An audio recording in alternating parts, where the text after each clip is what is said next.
Hello hi नमस्ते welcome to our new blog guys. तो guys आज बर्तमान पाखापाखि गोटे साढ़े गोटे हो गलानी है। आमर 5 टंकिया मालटा आमर बिका के ना आमर बिका 40-45 टका।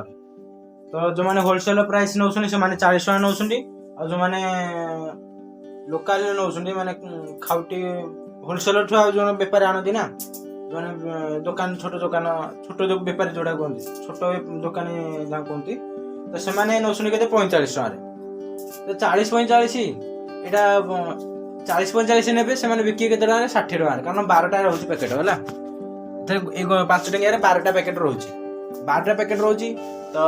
के 12-5-60 5 टंकिया पैकेट है 60 टका से बिके। तो आमर ये खर्च होते बिकुचु के 40-45 आमर खर्च होते केवल 5 जो गुजराती देखते ये गुजराती रे केवल 5 टका प्रॉफिट अधिक ना खर्च होती 35 टका खर्च हो होलसेलर को आम प्रायतः आम दुकान होलसेलर को ही दिया है क्वचित कौटी कौटी दुकान दिया गोटे हिसाब काल्कुलेसन करके देखा केतटा खर्च हो केतटा प्रॉफिट माने लाभ हो देख आमर गुजराती खर्च हो केटा गुजराती खर्च हो 30 टका है गुजराती खर्च हो 30 टका गुजराती कारण ये गुजराती स्पेशल गुजराती माने स्पेशल न भल दामिकिया गुजराती ओके गुजराती मु पैकेटा देखी देख ये हूँ गुजराती पैकेट है एमती आस Gujarati packet with license proof ये हूँ सब माने कॉस्टली आस गुजराती तब जेहतु आम नुआ नुआ बिजनेस स्टार्ट होती तो से यहाँ आस या कम दामिकिया देखिले भल हाँ कम दामिकिया आनले किसी प्रॉफिट नहीं सॉरी प्रॉफिट ढेर अच्छी किंतु जो भी लोक नब यहाँ 5 टका देकी तो ये खुशी हम ना कारण कम दामिकिया अधिक चोपा बाहर जी चोपा बाहर कम दामिकिया आहरी आने अधिक चोपा बाहर पुणी से ढेर सारा माने कौन खराब नजर आसो माने जो भी लोक नब ना यहाँ भल होनी से असुविधा होती ओके से यहाँ आम नुआ नुआ जो बेपार स्टार्ट होती तो से यही गुजराती आसी है सब कॉस्टली पैसा आस तो ये आम गोटे मालक खर्च हो 30 टका गुजराती पैसा है तापर रही आमर कौन ये जरी जरी पेपर पेपर धरिक नहीं आउची केते टंकाटे नहीं आउची ये पेपरटा देख जो जरी भीतर गोटे पेपरटा अच्छी ता संगे जरी तो सहीटा हूँ के टंकाटे नहीं आउची 12टा है तापर हूँ ये पेपरटा जो मल्लाटा लगुच देख जन्नपूर्णा प्रिंट होती तो से मल्लाटा आम टंकाटे खर्च होगा तापर हूँ स्टापलर स्टापलर देख ये स्टापलर सब आई है स्टापलर शेष हो गला सब एथर अच्छी 3टा आ तलटार अच्छे 10टा अच्छी फुल अच्छी फुल नहीं तो काढ़ी देती 20टा आई तो प्राय स्टापलर शेष हो गला बेसी बेसी स्टापलर शेष हो तार पुणी स्टापलर गोटे प्राइस अच्छे ना नहीं एत स्टापलर है जो स्टापलर लगुच छोटिया गोटे बड़ स्टापलर लगुच तो से स्टापलर गोटे माल केतरा टंकार धरिया ना 50 पैसा धरिया 50 पैसा धरचे एक टंकार धरता है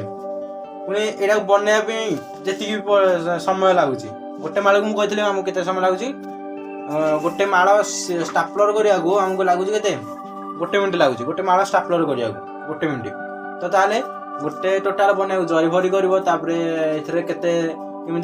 गुजराती दब से दब माने केमी के क्वांटिटी गुजराती दब से दब सांगे यहाँ को सील कर तो से ना आभरेज हो 5 मिनट 5 मिनट जहाँ भी पकाऊँ के 2 टका पकाऊँ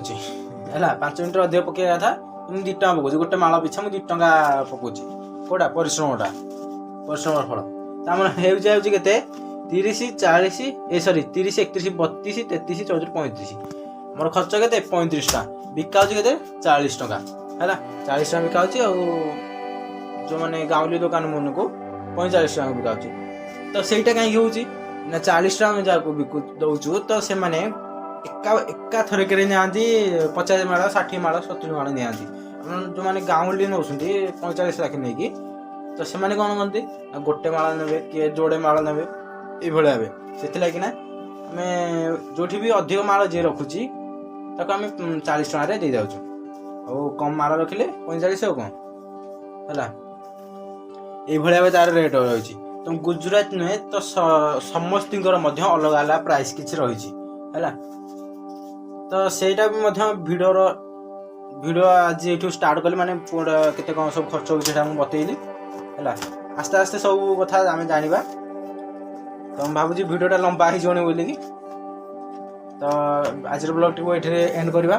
तो रात से पुणी अच्छी गुजराती पैकिंग गुजराती पुणी आहरी पैकिंग हम ये सिल कर थुआई 5 टंका सिल कर थुआई है आज कहीदे के कौटा कौन जिन कौन सब बनाई बना अलरेडी सरला आहरी चली है आज बनाई गोलमरीच बनाई 50 52 62